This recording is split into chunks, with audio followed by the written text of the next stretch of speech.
कितना आवश्यक है एक गुरु का जीवन में हो। गुरु वो नहीं जो ज्ञान पढ़ाए, गुरु वो जो दिशा दिखाए, गुरु वो नहीं जो हमें सिखाए, गुरु वो जो धर्म अधर्म का पाठ पढ़ाए। गुरु का होना रामायण के इतिहास का एक महत्वपूर्ण अंग है। और ऐसे ही एक गुरु जो जन्म से क्षत्रिय थे किंतु कर्म से ब्रह्म ऋषि, गुरु विश्वामित्र एक हट्टी क्षत्रिय सम्राट जो बने ब्रह्म ऋषि और अस्त्र शस्त्र के विख्यात।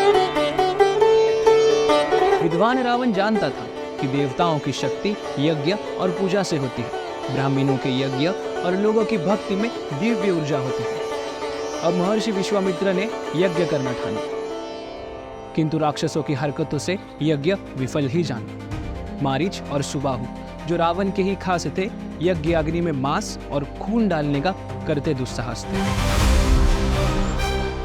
परेशान हो ऋषि विश्वामित्र महाराज दशरथ से सहायता मांगने जाते, किंतु श्री राम को केवल 10 दिन के लिए मांगता देख महाराज को इनकार करते पाए।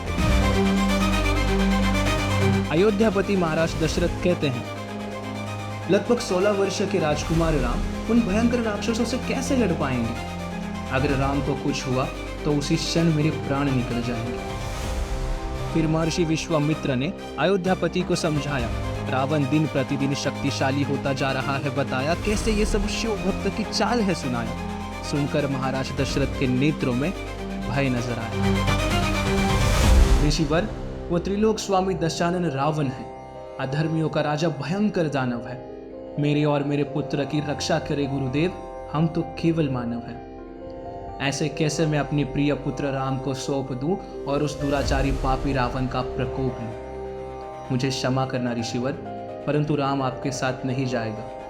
यदि रावण को पता चला कि हम उसके विरुद्ध लड़ रहे हैं, ऋषिवर, वो कुछ ही क्षण में संपूर्ण अयोध्या जलाएगा। तो क्या महाराज आप ऐसे ही धर्म को हारने देंगे?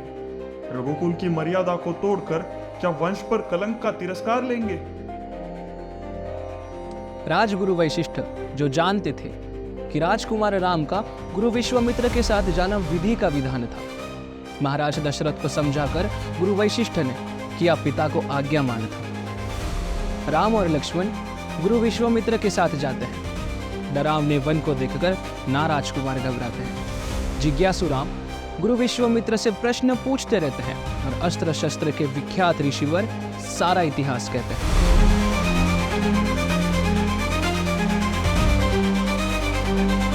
और जब ताड़का के वन में ताड़का को मारने की बारी आई, तब राजकुमार राम हिचक गए और कहा, गुरुवर, हम एक स्त्री की हत्या कैसे कर सकते हैं? हम हमेशा धर्म को अपने निकट रखते हैं। क्या स्त्री हत्या पाप नहीं होगा? कर्मों के हिमालय में ये सूर्य का ताप नहीं होगा? हे कौशल्यानंदन, हम अपने वर्ण या विचारों से नहीं, अपने कर्मों से पहचाने जाते हैं। राक्षस हो या देव, अधर्मी नाश ही फैलाते हैं। राघव, इस स्त्री ने न जाने कितनी स्त्रियों को रुलाया है। अपने क्षत्रिय धर्म को स्मरण करो राम, जो तुम्हारे महान वंश में सदियों से चला आया है। दशरथ कुमार, धर्म को बचाने से तुम्हारा धर्म कर्म विद्वान होगा। धनुष उठाओ राम, ये रावण के विरुद्ध पहला बाण होगा। सूर्यवंशी ने शब्द भेदी बाण यानी बिना देखे आवाज सुनकर प्रहार किया, वन के अंधेरे का संहार किया।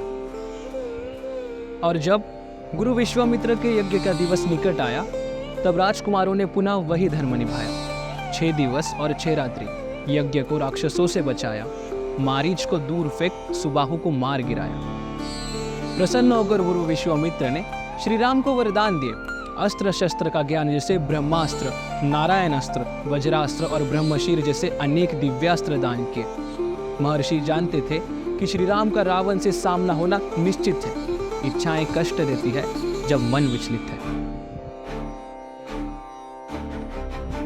और हमारे जीवन में हमारे ऋषि विश्वामित्र है समय, जो हमें आगे आने वाली परिस्थिति के लिए तैयार करते हैं। आज जो कष्टदायक लगता है, कल उसी की वजह से संवरते हैं। चुनौतियों का आना जीवन में कभी रुकेगा नहीं। यदि आप सक्षम हैं और जो बिना संकोच करे उसे स्वीकार करे, वही उत्तम है। अब प्रसन्न होकर ऋषिवर ने कहा, अवध की आध्यात्मिकता ही अवध के समृद्ध कुशल होने का कारण है। कौशल राज दशरथ धन्य है जो उनके पुत्रों पर श्रेष्ठ धर्म धारण है। नहीं गुरुदेव, ये सब आप गुरुओं के ही उपकार हैं, जिस कारण रघुकुल महानता का हुआ साक्षीकार है। उत्तम हो तुम और उत्तम तुम्हारे गुण राम। शौर्य की गाथा लिखेगा वो जो राम गुण से करे काम।